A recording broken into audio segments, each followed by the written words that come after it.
Johnny Sports Network here with my latest Bracketology update.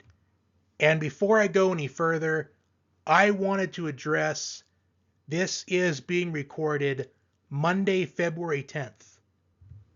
And the reason why I wanted to address that is I'm not 100% sure when this is going to be uploaded, whether it be in the early evening on Monday or sometime on Tuesday. I just wanted to make sure that the context is not going to be confusing throughout the video. This is on Monday, February 10th. This is being recorded. And we are now counting down the weeks until Selection Sunday. 5 more weeks, and we will have the bracket. And last week was not shy with upsets. We saw the top 2 teams upset. We saw more top 10 teams upset. And some top 10 teams that it was simply a rehearsal for March. Survive and advance. Usually when I do bracketology content, I usually base my information off of Joe Lunardi's bracketology. But on occasion, I will use bracketology from Jerry Palm. And today is from Jerry Palm. Jerry Palm, he does not go as in depth as far as the bubble compared to Joe Lunardi. But the teams on the bubble, according to Jerry Palm, Baylor, Gonzaga, New Mexico, St. Mary's, Vanderbilt, Arkansas, BYU, Georgia, North Carolina, Nebraska, Ohio State, Pittsburgh, San Diego State, Texas, Wake Forest, Cincinnati, Indiana, SMU, and San Francisco. Jerry Palm has San Diego State, Georgia, Arkansas, and Texas as his last 4 in. His first 4 out, North Carolina, BYU, Pittsburgh, and SMU. And what this tells me immediately is that the SEC they're getting the stamp of approval more than the ACC is. That's what's sticking out to me, as you have 3 SEC teams in that last 4 in and 3 ACC teams in the first 4 out. Pittsburgh, it's justifiable why they're out right now. Pittsburgh, in my opinion, was the biggest loser of last week. A abysmal performance against Virginia, a very disappointing Virginia team this season, and a 1-point loss against North Carolina. The win North Carolina had against Pittsburgh, in my opinion, a season-saving victory for them. And North Carolina, they have an opportunity tonight against Clemson to get another resume booster. And you never know, even though it's on the road, Clemson, they are coming off of a very emotional win, an upset victory over Duke. The second biggest loser of the week was Texas. Texas, I felt, was safely in the tournament going into last week. But Texas, with 2 losses last week, I think that, like Jerry Palm, I think they are hanging on by a thread. I think being in the SEC is what is saving Texas right now. In my opinion, the biggest winner from last week, I think, is Nebraska. They took care of business last week, winning both their games against Washington and Ohio State, who's also in the bubble conversation. And Nebraska has an opportunity on Thursday to get another signature win against Maryland.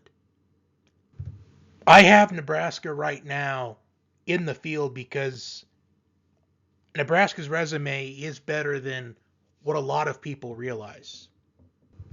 Arkansas was close to being the biggest winner of the week last week.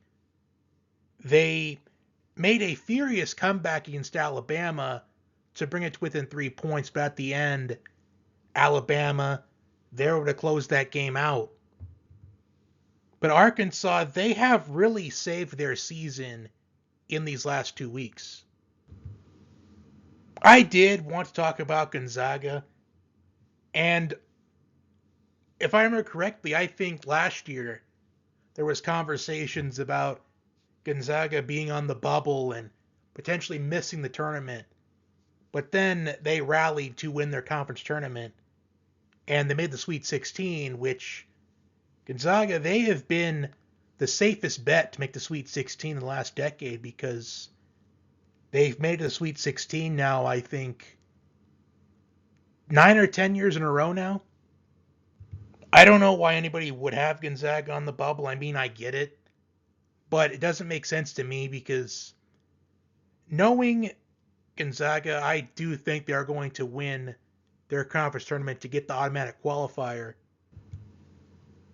And to close things out, the next game for teams on the bubble, Baylor on the road tonight against Houston, Gonzaga at home against San Francisco, New Mexico on Wednesday at home against Wyoming, St. Mary's at home against Santa Clara, which I have St. Mary's safe in the field as they have a solid resume themselves.